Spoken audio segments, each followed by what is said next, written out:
Chers internautes, bonjour. Nous sommes aujourd'hui en compagnie de Bassam Tahan. Bonjour Bassam. Bonjour Raphaël.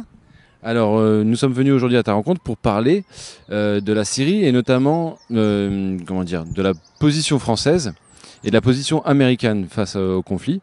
Puisqu'on a entendu John Kerry récemment dire qu'il fallait négocier, que Bachar al-Assad était un interlocuteur indispensable, incontournable pour la paix en Syrie et par rapport au conflit qui est avec Daesh. Et puis on a vu effectivement la Maison-Blanche faire une sorte de volte-face dès le lendemain. Est-ce que tu peux nous parler d'un petit peu de ces considérations diplomatiques? Vous voyez, dès que les parlementaires français sont arrivés à Damas, cette virée à Damas, je dirais, était plus que nécessaire, ne serait-ce qu'au niveau sécuritaire. Et je vous en ai déjà parlé. En partie, j'ai organisé ce voyage. Mais c'est Jacques Millard qui l'a affirmé et confirmé que dans le même hôtel, ils ont rencontré la délégation américaine à Damas. Donc arrêtons de faire c'est des secrets de polichinelle tout ça. C'est que l'Amérique entretient des relations avec Damas. Oui, alors Jacques Millard a même fait un communiqué de presse dans lequel il dit qu'il a posé la question directement à Bachar al-Assad. Est-ce que vous discutez avec les Américains? Et Bachar al-Assad lui a répondu oui, sans aucune équivoque. C'est sûr qu'il y a des... Si le président Assad l'a dit, je ne crois pas qu'il ment, loin de là. Ça d'une part. D'autre part, il faut dire qu'en fermant les ambassades à l'étranger, ça a développé une diplomatie parallèle. Moi, je ne vous cache pas, je n'ai aucune fonction dans l'État syrien. Ça ne m'empêche pas de favoriser les contacts. Et je peux vous dire aussi que comme j'ai joué un rôle pour l'envoi des parlementaires à Damas, j'ai également fait parvenir à Kerry, n'est-ce pas, un mémorandum sur la nécessité de rétablir les liens, et j'ai appris qu'il a prêté oreille attentive à ceux qui lui en ont parlé. Pourquoi? Parce que demandez à tous les Libanais, je ne parle pas des Syriens, ils vous diront, si jamais Bachar al-Assad venait à tomber, c'est tout le Liban qui va être rasé. Bachar al-Assad est aujourd'hui le dernier rempart avant l'Europe contre les mouvements islamistes et djihadistes. Tout le monde en est conscient. Mais en France, on persiste et on signe que non, nous n'avons pas tort. Assad, on continue à le traiter de criminel, de boucher de... Tout ça, c'est des qualificatifs qui ne sont pas à la hauteur je veux dire, du problème. Qu'est-ce que c'est que ça? Arrêtons le langage des injures et, comme je l'ai dit, prenons la route de Damas.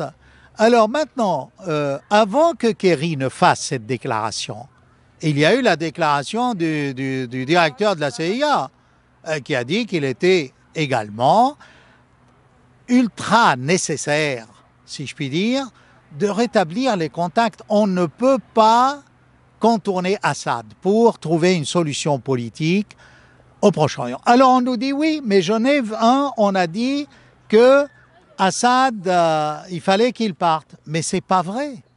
Montrez-moi dans le compte-rendu de Genève 1, cela. Il n'y a jamais été question d'évincer Assad.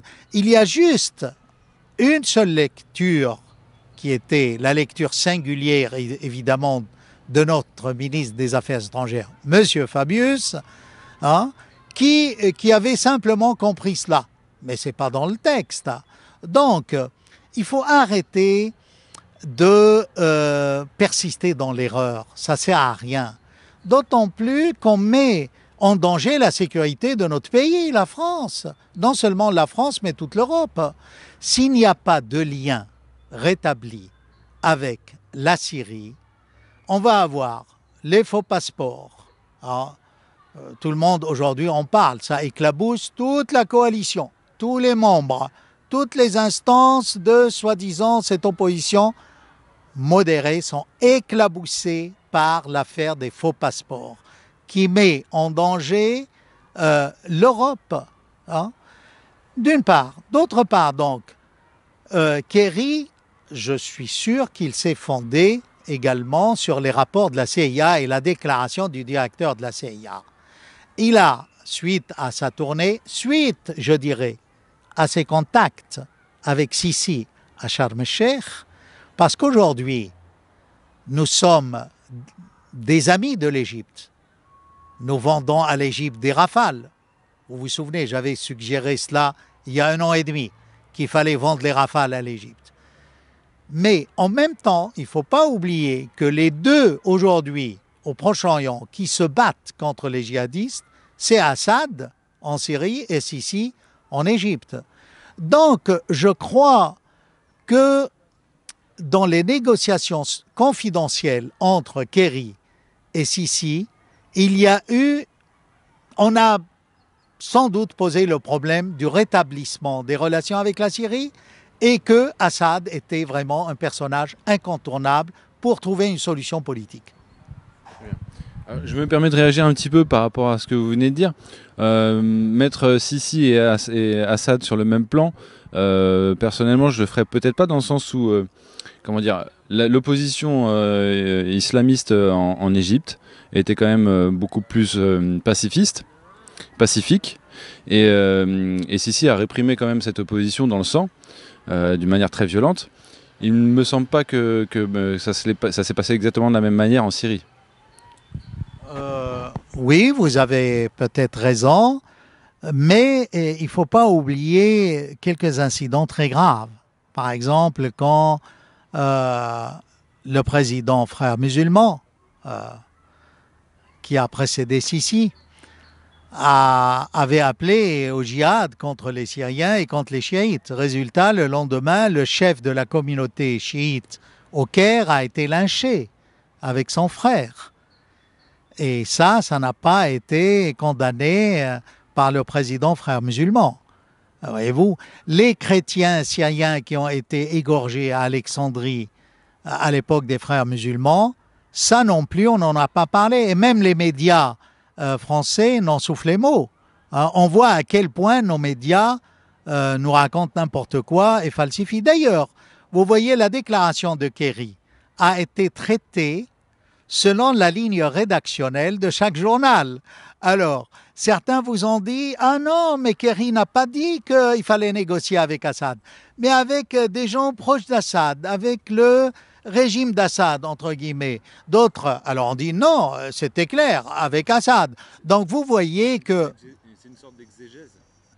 Exactement. C'est-à-dire que les médias, il y a la moulinette de chaque média, vous passez l'information, c'est travaillé dans cette moulinette et ça sort parfois exactement le contraire de la déclaration. Par exemple, là, l'essentiel, c'était qu'il fallait négocier avec Assad. Ils sont arrivés à dire non, il n'a pas dit ça. Il faut négocier avec le régime d'Assad, mais pas Assad lui-même. Enfin, vous voyez. Alors, et pire. Alors, ce sont des subtilités de langage que seuls les diplomates peuvent comprendre, je crois. Et alors, pour préparer cette interview, tu nous avais parlé de Sykes-Picot et de Sykes-Picot 2. Alors, l'un étant faisant référence donc à des accords qui datent du début du XXe siècle, sur lesquels j'aimerais que tu reviennes pour les internautes peut-être les plus jeunes qui ne connaissent absolument pas cet accord. Et Sykes-Picot 2, donc qui n'existe pas encore, hein, est-ce que tu pourrais nous expliquer à quoi tu fais allusion ?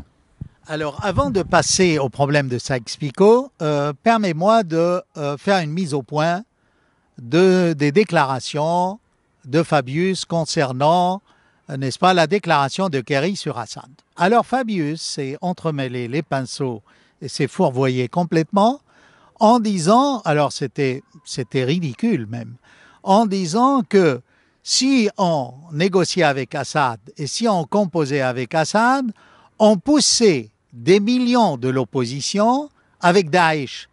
Mais alors c'est quoi cette opposition?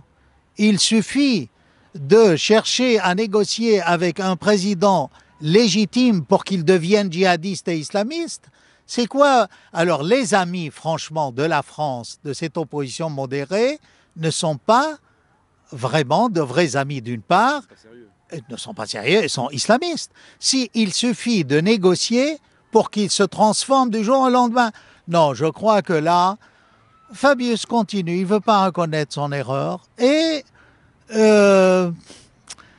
il enfonce le gouvernement français et tout le Parti socialiste avec cette attitude. De plus en plus, des voix au sein même du Parti socialiste s'élèvent contre, enfin, on ne voit pas pourquoi on ne négocierait pas avec Assad. Alors, on reprend la même batterie de preuves, le chimique, alors que tout le monde sait que Seymour Hersh, le journaliste, a bien prouvé que quand Obama a compris que ce qu'on lui a donné était faux et que ce n'est pas Assad qui a utilisé le chimique, il a reculé. Il n'a pas voulu participer avec la France et l'Angleterre à des frappes contre la Syrie. D'ailleurs, l'Angleterre a dit non et la France est restée toute seule et on a pris une claque et on continue. Et là aussi, tout le monde se précipite à Damas et en Iran pour négocier et nous, on fait la fine bouche, on va tout perdre. Et la face et les contrats économiques. Bravo la diplomatie française! Et alors justement sur cette affaire d'armes chimiques soi-disant utilisées par Bachar al-Assad, je crois qu'un des seuls journaux français, à avoir relayé donc les rapports qui innocentent Bachar al-Assad, c'est le journal Le Point. Le journal Le Point avait publié un article relatant effectivement ce rapport qui disculpait Bachar al-Assad et son gouvernement. Vous savez, on n'est pas fiers de ces médias français. Je vous donne un autre exemple. Bon. Moi, j'étais le seul témoin direct de la réunion, la première réunion entre les députés syriens et Jacques Millard et Bapt à l'Assemblée nationale rue de l'Université, le 19 janvier l'année dernière, 2014. Qui c'est qui m'a interviewé pour parler de ça? Vous, mais aucun média officiel ne m'a interviewé. Je dirais même que France Info m'avait promis 5 minutes. Je suis passé 1 minute, je n'ai même pas écouté. Si ça a été dit que, vous voyez, c'est qu'il y a aussi une sorte, une chape de plomb, c'est cadenassé. Ces médias sont mensongers. Ils ne veulent pas critiquer le gouvernement. Et là, je dirais à Bourdin, lui qui joue au courageux, c'était une occasion en or pour lui, pour démasquer. Pourquoi ne l'a-t-il pas fait? Bourdin, si tu m'entends, réagis un peu, sors un peu de tes ministres, essaye de recevoir des voix de vérité, même s'ils ne sont pas au ministère. Alors, les médias se permettent de critiquer quand même le gouvernement, mais on dirait, j'allais dire, sur des affaires intérieures. C'est vrai que sur des affaires extérieures, sur l'international, et notamment sur la Syrie, sur la Libye, sur le Mali, dès que les forces françaises sont engagées quelque part ou que les intérêts... vous voyez ce que je veux dire? Dès que les services secrets français ou l'armée française est engagée quelque part, là, effectivement, les médias francophones, français, ne font plus du tout leur travail. Je mettrai quand même un bémol à cela, intérieur. Vous savez, dans le domaine sécuritaire, il y a eu quand même beaucoup de choses qui n'ont pas été dites. Suite à l'affaire de Charlie Hebdo, à l'affaire de l'hyper-cacher, à l'assassinat de cette policière dans le sud de Paris quand même. Non, je crois qu'il y a vraiment un problème dans nos médias. Et puis, si vous voulez, il y a beaucoup d'erreurs, de choses qui sont fausses, qui sont dites. Il n'y a jamais de rectificatif. Comme l'autre qui affirmait que les islamistes ne violaient pas dans une vidéo du journal Le Monde, un journal sérieux comme Le Monde. Et ça n'a jamais été... Alors, vous pouvez aller voir cette vidéo, si elle existe toujours, parce que vous savez, quand une vidéo ne plaît pas, on la supprime. Je suis passé une fois sur une chaîne, un quart d'heure après, on ne l'a jamais vue, cette vidéo, parce que j'ai tenu un discours qui s'opposait à la doxa, que ce soit, enfin bref, on se répète, mais c'est dommage. Alors justement, pour avancer un petit peu, et pour que les internautes qui eux ont bien compris tout le poteau rose puissent avancer également, Size Picot 1, Size Picot 2, donc si tu peux nous faire un petit topo là-dessus. Alors, vous savez, Sykes-Picot 1, très simplement, c'était un complot contre les Arabes du Moyen-Orient. On a aidé le shérif de la Mecque à se révolter contre l'Empire ottoman. En contrepartie, on lui a promis un État unifié ou un califat même, un modéré, voilà. En secret, on avait fait un accord avec les Anglais, nous les Français, qui est appelé Sykes-Picot. Picot, 1915. Mais on ne l'a pas découvert en 1915. On l'a découvert après la révolution bolchevique. C'est un employé d'une ambassade russe de l'époque, enfin qui est devenue soviétique après, qui a vendu la mèche et qui a dit il y a un accord parce que les puissances étrangères étaient au courant. Alors, que dit cet accord? Monsieur Picot avait un crayon bleu, il a assuré sur la carte la partie qui devait être française. Monsieur Sykes avait un crayon rouge, il a assuré en rouge la partie qui devait être anglaise, sous mandat britannique. Enfin, après, ils ont eu le mandat. Suite à cela, voyez-vous, la France s'est comportée en puissance colonisatrice souveraine. Elle a bradé les accords conclus avec le shérif de la Mecque. Elle a envoyé le général Gouraud qui a bombardé Damas et qui a délogé le parlement syrien de ce nouvel État élu. Ça, c'était 1920. Vous voyez? Après toute l'histoire de Laurence d'Arabie. Ouais. Bien.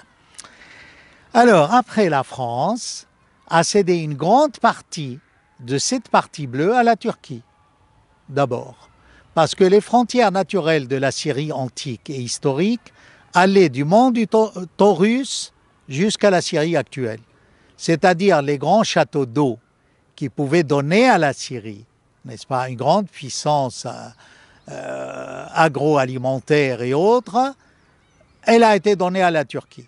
Toutes ces villes frontalières aujourd'hui étaient des villes peuplées par des Arabes. Évidemment, il y avait un peu de Turcs, très peu, des Arméniens, des chrétiens orthodoxes, des Alaouites, je vous les cite, Kiliz, Urfa, Antab, qu'ils ont rebaptisé Gaziantep, les Turcs, en ajoutant Gazi, conquérant. C'est à la grandeur de Kemal Atatürk qui a battu soi-disant les Alliés de l'époque, de la Première Guerre mondiale.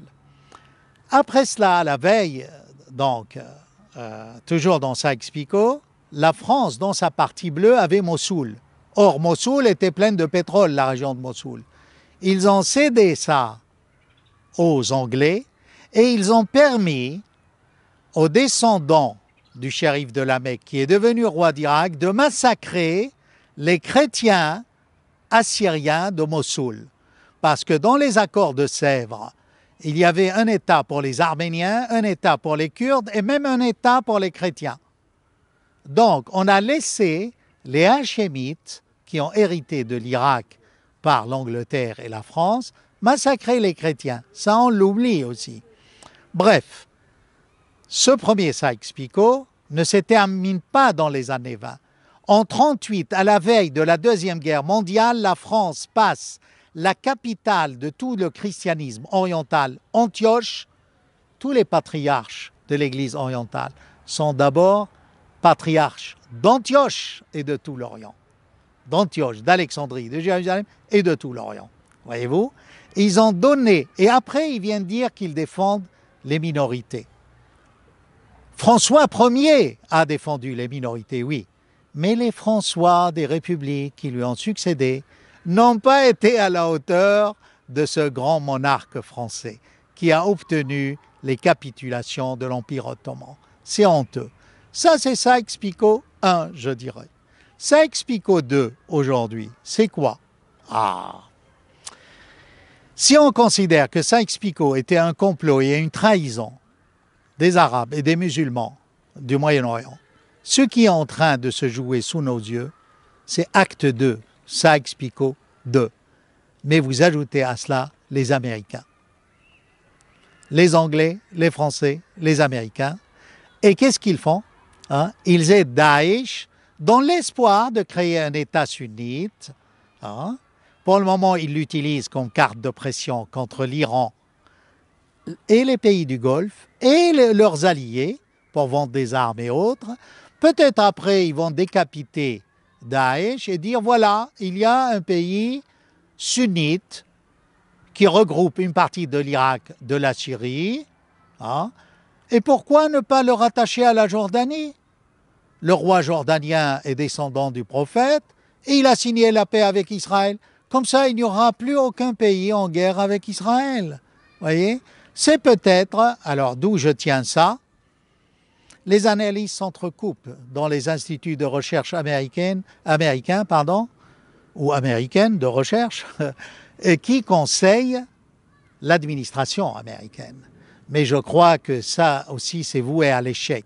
Parce que si vous jouez avec le tracé des frontières, c'est la Turquie qui va éclater. Pourquoi? Vous avez les Arabes alaouites d'Antioche et d'Iskenderoun, donnés en 1938, qui se révolteront, qui chercheront peut-être à s'allier aux Alaouites de Syrie, hein, aux Alaouites du nord du Liban. Vous avez à part ça tous les Kurdes, qui sont des citoyens, pas de deuxième rang, mais troisième. Vous avez également les 20 millions d'Alévis, qui sont différents des Alaouites arabes d'Iskenderoun, et qui sont en Turquie. Hein. Et pour, vous voyez, à quel point Erdogan les respecte, il va jeter un pont sur le Bosphore, un nouveau, et le baptiser Selim Ier. Qui est Selim Ier? C'est celui qui, dans les chroniques, a massacré 50 millions. Qu'est-ce que j'ai? Attendez. 50 000. Attendez. 500 000 chiites en rentrant d'Iran de l'époque et d'Égypte, d'Alévi. Vous voyez? Il a massacré 500 000 selon les chroniqueurs turcs. Donc, c'est manquer de tact vis-à-vis d'une partie de sa population. À ce moment-là, la Turquie est candidate à un éclatement entre les Alaouites d'Iskenderoun, les Kurdes de l'Est, les kémalistes Atatürk laïcs et les islamistes d'Erdogan. Je crois qu'Erdogan joue avec le feu. Il faut quand même que les Américains mettent un peu de l'eau dans leur vin quand ils parlent de ce Proche-Orient et que les Saoudites mettent un peu du vin dans l'euro.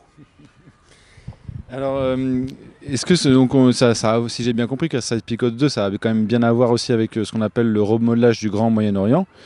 Mais effectivement, les Américains ne seraient-ils pas les idiots utiles des Israéliens dans cette affaire, dans le sens où peut-être que certains Américains prévoient un État sunnite, etc., sur les décombres, sur les cendres de l'État irakien et de l'État syrien, avec une partie qui irait à la Jordanie.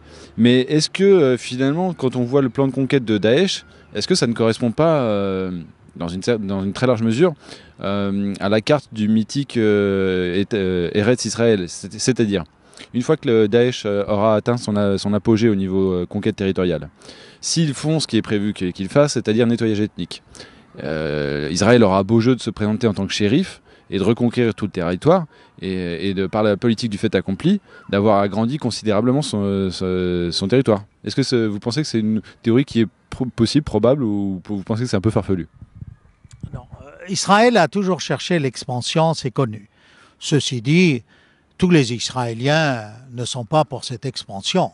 Il y a même des gens qui disent que le Golan ne fait pas partie de la terre d'Israël sacrée. Ah, ça a été lancé comme débat et beaucoup de rabbins ont dit que non, le Golan ne faisait pas partie d'Israël. Déjà le Golan, qui a été annexé. Oui, mais ce n'est pas les rabbins qui dirigent Israël. D'accord, mais je veux dire, il faut, quand on parle d'Israël, il ne faut pas réduire Israël à Netanyahou et à la droite.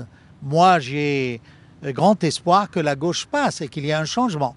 Maintenant, tout ce mythe que les frontières d'Israël sont de l'Euphrate au Nil, c'est aussi exagéré.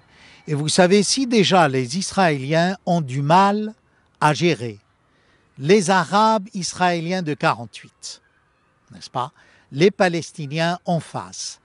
Croyez-vous qu'ils vont se lancer dans une grande aventure contre le pays sunnite irakien et tous ces sunnites déplacés syriens? Je ne le pense pas. Voyez-vous, ils sont peut-être, au contraire, ils trouveraient tout intérêt à ce qu'il y ait un État sunnite modéré, parce qu'ils n'auraient plus... Alors, mais c'est là aussi peut-être une erreur et un leurre, parce que qui nous dit que cet État, s'il venait à exister, il ne va pas se transformer en État extrémiste, ennemi d'Israël? Hein? Il ne faut pas... C'est-à-dire, vous voyez, je vous donne un exemple. Avant que le pilote jordanien n'ait été massacré, tué, brûlé dans une cage, avec toute cette mise en scène, n'est-ce pas?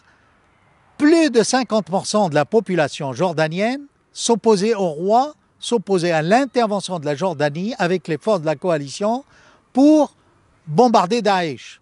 Vous vous rendez compte? Donc, vous ne pouvez pas éradiquer de l'âme de ces musulmans sunnites quand même ce désir de justice pour le peuple palestinien et vis-à-vis d'Israël. Le problème n'est pas résolu. Et là, je crois, moi je l'ai toujours dit, moi je suis pour la paix avec Israël, mais une paix des peuples.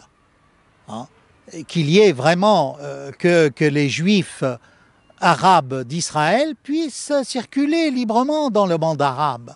Vous voyez, ils sont un Juif de Bagdad, il chante Bagdadi, il chante les modes de Bagdad. Un Juif d'Alep, il chante les modes d'Alep.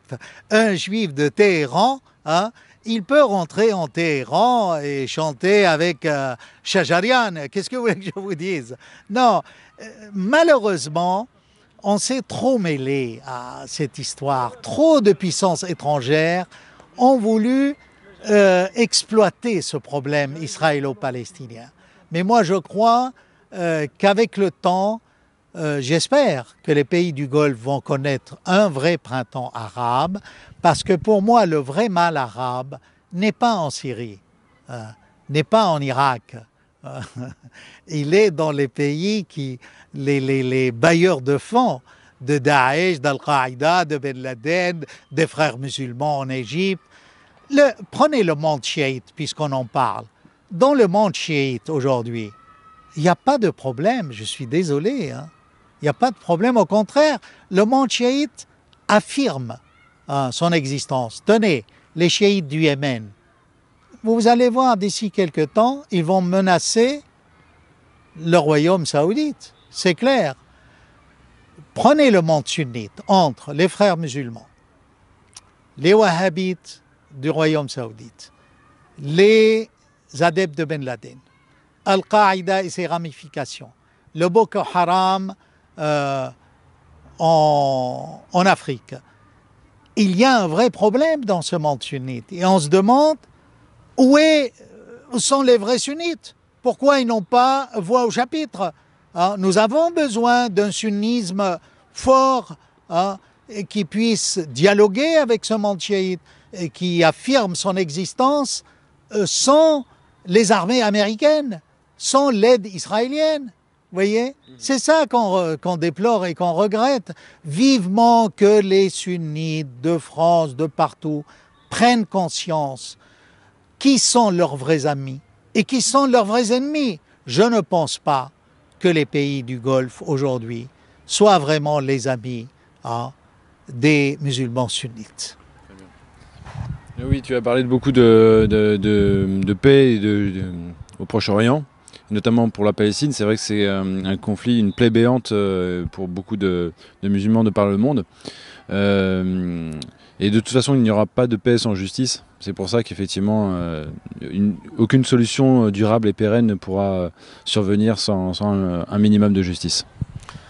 Je crois que tant que on n'a pas trouvé une solution au problème palestinien, cette région connaîtra toujours des troubles de toutes sortes.